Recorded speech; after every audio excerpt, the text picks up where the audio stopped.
மிக துல்லியமாக கணிக்கப்பட்ட உங்களுடைய ராசி பலன்களை உடனுக்குடன் தெரிந்து கொள்ள நம்ம தமிழ் ஹாரோஸ்கோப் சேனலை சப்ஸ்கிரைப் பண்ணிக்கோங்க.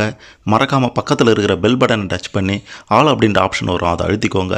அப்போ தான் நம்ம போடுற வீடியோக்கள் உங்களுக்கு வந்து கொண்டே இருக்கும். உங்கள் வீட்டில் தெய்வ நடமாட்டம் இருக்கா இல்லையா, அதை எப்படி கண்டுபிடிக்கிறது? தெய்வ நடமாட்டம் இருந்தால் என்னென்ன மாதிரியான அறிகுறிகள் நமக்கு தெரியும் அப்படின்றதெல்லாம் பற்றி தெளிவாக பார்க்க போகிறோம். மிக முக்கியமாக 8 அறிகுறிகள் இருக்குது. இந்த 8 அறிகுறிகளை வைத்து உங்கள் வீட்டில் தெய்வ நடமாட்டம் இருக்கா இல்லையா அப்படின்றத நிச்சயமாக சொல்லிடலாம். அதனால் கடைசி வர பாருங்கள். தெய்வ நடமாட்டம் இருக்கா இல்லையா அப்படின்றது தெரிந்து கொண்டீங்கன்னா மிக பெரும் அதிர்ஷ்டமே உங்களுடைய வாழ்க்கையில் அடிக்க போதுன்னே சொல்லலாம். கடைசி வர பார்த்துட்டு நீங்கள் உங்களுக்கு எந்த மாதிரியான அறிகுறிகள் தென்படுது அப்படின்றத கமெண்ட்டில் சொல்லுங்கள். மறக்காமல் இந்த வீடியோவை லைக் பண்ணிக்கோங்க. பெரிய அதிர்ஷ்டம் காத்திருக்கு.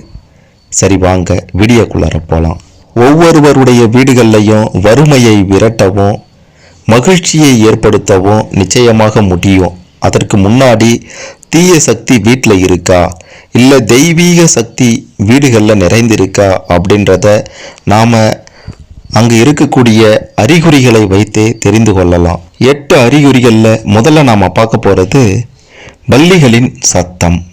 அதாவது தெய்வ சக்தி இருக்கக்கூடிய வீட்டில் பல்லிகள் சத்தம் போட்டு கொண்டே இருக்கும்.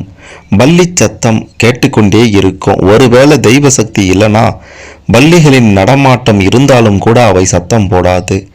பல்லிகள் இருந்து சத்தம் போட்டால்தான் அது தெய்வ சக்திகளாக நாம் கருத முடியும். இப்படி சத்தம் போடுவது தெய்வங்கள் நம்மை ஆசீர்வதிப்பதாக அர்த்தம்.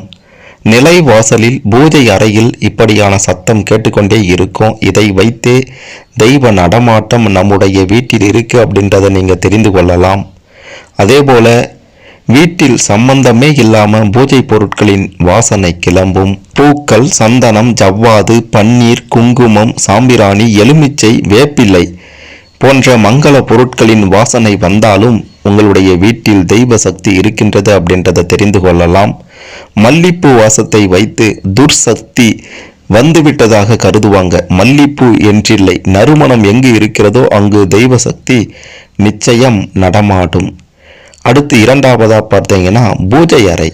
அதே போல் பூஜை அறையில் விளக்கு ஏற்றும் போது அந்த விளக்கின் சுடர் இருக்கு பார்த்தீங்களா, அந்த சுடரின் நிறத்தை வைத்தும் தெய்வ சக்தியை நிச்சயமாக அறிந்து கொள்ளலாம். வெள்ளி நிறத்தில் அந்த சுடர் இருந்தாலே தெய்வ சூழல் உங்களுடைய வீட்டில் இருக்குன்னு அர்த்தம். சுடர் வெண்ணிறமாக இல்லாவிட்டாலும் சுடரை சுற்றி வெண்ணிற படலம் இருந்தாலே தெய்வ சக்தி நிறைந்திருக்கின்றது அப்படின்றத நீங்கள் புரிந்து கொள்ளணும். அதே போல பூஜைக்கு பயன்படுத்திய பொருட்கள் அழுகி போகாமல் இருந்தால் தெய்வ சக்தி இருக்குன்னு அர்த்தம். அது மட்டும் அல்லாமல் சாமி படங்களுக்கு வைக்கும் மஞ்சள், குங்குமம் ஒரு வாரம் ஆனாலும் பொலிவாக தென்பட்டாலும் உங்களுடைய வீட்டில் மகிழ்ச்சியும் வறுமையும் நீங்கி தெய்வ சக்தியோடு நீங்கள் இருக்க போறீங்கன்னு உறுதியாக சொல்லலாம். அடுத்ததான் 3வது அறிகுறி பார்த்தீங்கன்னா வெள்ளிக்கிழமை. ஒருவேளை இந்த அறிகுறிகள் மேலே சொன்ன நாம் 2 அறிகுறி சொன்னோம் பார்த்தீங்களா, அது எதுவுமே தென்படலை அப்படின்னா நம்முடைய வீட்டில் தெய்வ சக்தி இருக்கா இல்லையா அப்படின்றத அறிய வேண்டும். அப்படின்னா வெள்ளிக்கிழமை அன்று அருகில் இருக்கக்கூடிய அம்மன் கோவிலுக்கு சென்று ஒரு எலுமிச்சம்பழத்தை அம்மனின் பாதத்தில் வைத்து பிறகு இந்த எலுமிச்சம்பழத்தை உங்களுடைய வீட்டு பூஜை அறையில் வைத்திடுங்க. எலுமிச்சம்பழம் காய்ந்திருச்சு அப்படின்னா வீட்டில் தெய்வ நடமாட்டம் இருக்கின்றது அப்படின்ட்டு அர்த்தம். ஆனால் அதுவே அழுகி போச்சு அப்படின்னா எதிர்மறை ஆற்றல் இருக்கு அப்படின்றத நீங்கள் புரிந்து கொள்ளணும். அதே போல பல்லிகள் சத்தம் இடுவது மட்டுமல்ல, அது எந்த திசையில் சத்தம் எழுப்புகின்றது அப்படின்றதும் நமக்கு முக்கியம்.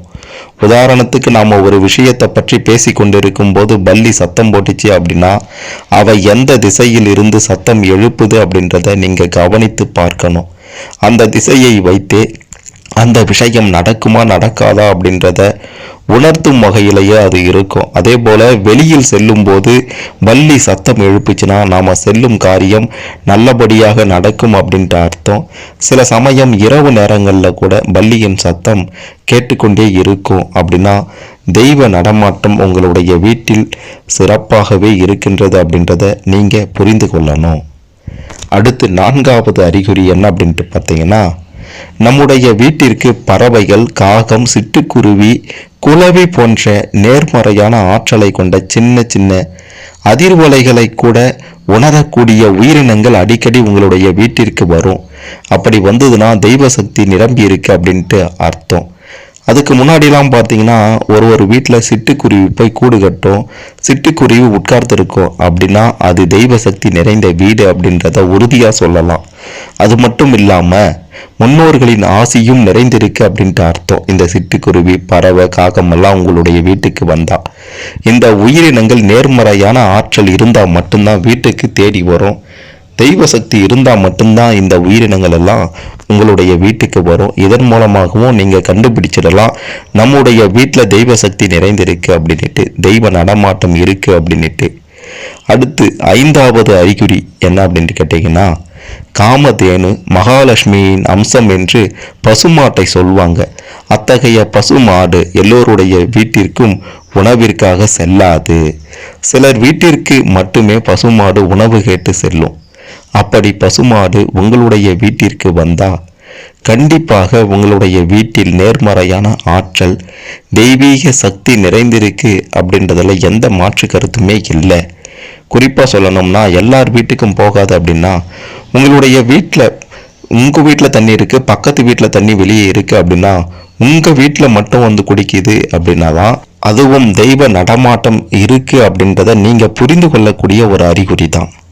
அடுத்து 6வது அறிகுறி என்ன அப்படின்ட்டு கேட்டிங்கன்னா, நீங்கள் வீட்டிற்குள்ளார செல்லும்போது அந்த வீட்டில் இருக்கக்கூடிய சூழ்நிலை உங்களுக்கு மன நிறைவு, சந்தோஷம், அமைதி ஆகியவற்றை கொடுக்கும். அதை நீங்கள் மனப்பூர்வமாக உணர முடியும். உங்களுடைய வீட்டில் நல்ல நறுமணம் வீசும். அது பூஜை அறையிலிருந்து வரும் மனமாக இருக்கும், இல்லைனா சமையலறை போன்ற இடத்திலிருந்து வரக்கூடிய நறுமணமாக கூட இருக்கலாம். அவ்வாறு இருந்தால் உங்களுடைய வீட்டில் தெய்வ சக்தி நடமாடுது அப்படின்றத நீங்கள் தெரிந்து கொள்ளலாம். அடுத்து 7வது அறிகுறி என்ன அப்படின்ட்டு பார்த்தீங்கன்னா, ஏற்கனவே சொன்ன மாதிரி அந்த விளக்கு ஏற்றும் பழக்கம் உங்களுடைய வீட்டில் இருந்தது அப்படின்னா, நீங்கள் பூஜை அறையில் விளக்கு ஏற்றும் போது நீங்களாக அணைக்கும் வரை அது பிரகாசமாக நன்றாக எரியும். ஏற்கனவே சொன்ன அறிகுறி பார்த்தீங்கன்னா அந்த வெண்ணிறமாக எரியும், அது வேற அறிகுறி. இந்த அறிகுறினா நீங்கள் எப்போது போய் அந்த விளக்கை அணைக்கிறீங்களோ அல்லது எப்போது அதில் இருக்கக்கூடிய அந்த எண்ணெய் தீர்ந்து விடுகின்றதோ அந்த தீரும் வரைக்குமே சுடர்விட்டு எரிந்து கொண்டிருக்கும். ஒரு முறை பார்த்தீங்கன்னா ஒவ்வொரு விளக்கில் சிலர் போயிட்டு தூண்டி விட்டு கொண்டே இருக்க வேண்டிய நிலை இருக்கும். ஒரு வாட்டி ஏற்றி விட்டீங்கன்னா எண்ணெய் தீரும் வரைக்கும் அந்த விளக்கானது சுடர் விட்டு அப்படியே எரிந்து கொண்டிருக்கும். நடுவில் தானாக அணையாது அல்லது நீங்கள் போய் தூண்டி விட வேண்டிய அவசியம் கிடையாது. அப்படி ஏற்றிவிட்ட விளக்கு நீங்களாக சென்று அணைக்கும் வரை சுடர்விட்டு நன்றாக எரிந்து கொண்டே இருந்தது அப்படின்னா உங்களுடைய வீட்டில் நிச்சயம் தெய்வ சக்தி இருக்கு அப்படின்றத உறுதியாக சொல்லலாம். அடுத்து கடைசியாக 8வது அறிகுறி என்ன அப்படின்ட்டு கேட்டிங்கன்னா, உங்களுடைய வீட்டில் ஒரு தெய்வத்தின் பெயரை தொடர்ந்து பயன்படுத்தி கொண்டே இருக்கீங்க அப்படின்னா, ஒரு தெய்வம் சம்பந்தமான விஷயங்களை பேசிக்கொண்டே இருக்கீங்க அப்படின்னா அந்த தெய்வத்தினுடைய சக்தி அந்த வீட்டில் நிறைந்திருப்பதாக அர்த்தம். ஒரு வீட்டில் தெய்வ சக்தி நிறைந்திருந்தா அந்த தெய்வத்தை பற்றிய எல்லா விஷயங்களும் அந்த வீட்டில் தொடர்ந்து நடந்து கொண்டே இருக்கும். எந்த ஒரு பிரச்சனையும் வராது. அந்த வீட்டில் நிம்மதி, மன அமைதி நிறைந்திருக்கும். சண்டை சச்சரவு இருக்காது. வாழ்க்கையில் மென்மேலும் உயர்ந்து கொண்டே இருப்பீங்க. குறிப்பிட்ட ஒரு தெய்வத்தை உங்களுக்கு பிடித்து போக ஏதோ ஒரு வகையில் காரணமாக இருந்திருக்கு அப்படின்னாலே உங்களுடைய வீட்டில் தெய்வ நடமாட்டம் இருக்குன்னு தான் அர்த்தம். குறிப்பிட்டு ஏதோ ஒரு தெய்வத்தை நாம் சொல்ல வேண்டிய அவசியமே இல்லை. உங்களுடைய மனதிற்குள்ளார ஏதோ ஒரு தெய்வம் குடிகொண்டு விட்டது அப்படின்னாலே உங்களுடைய வீட்டில் தெய்வ நடமாட்டம் இருக்குதுன்னு தான் அர்த்தம். எந்தவித தெய்வ பக்தியுமே இல்லை, தெய்வத்தை கும்பிட்டு கொண்டே இருக்கீங்க, ஆனால் ஒரு தெய்வத்தின் மீதும் ஈடுபாடு இல்லை அப்படின்னா தெய்வ சக்தி இல்லைன்னு அர்த்தம். மொத்தமாகவே தெய்வத்தை கும்பிடுறீங்க, இந்த தெய்வம் தான் அந்த தெய்வம் தான் இல்லை, மொத்தமாக எல்லா தெய்வத்தையும் உங்களுக்கு பிடித்திருக்கு அப்படின்னாலும் தெய்வ நடமாட்டம் இருக்கு அப்படின்னு அர்த்தம்.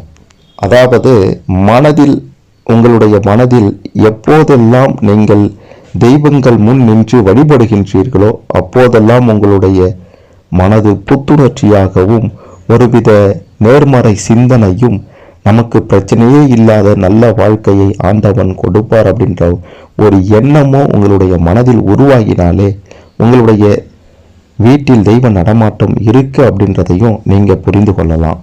இப்படியாக பார்த்தீங்கன்னா இந்த 8 அறிகுறிகளை வைத்து உங்களுடைய வீட்டில் தெய்வ நடமாட்டம் இருக்கா இல்லையா அப்படின்றத தெரிந்து கொள்ளலாம்.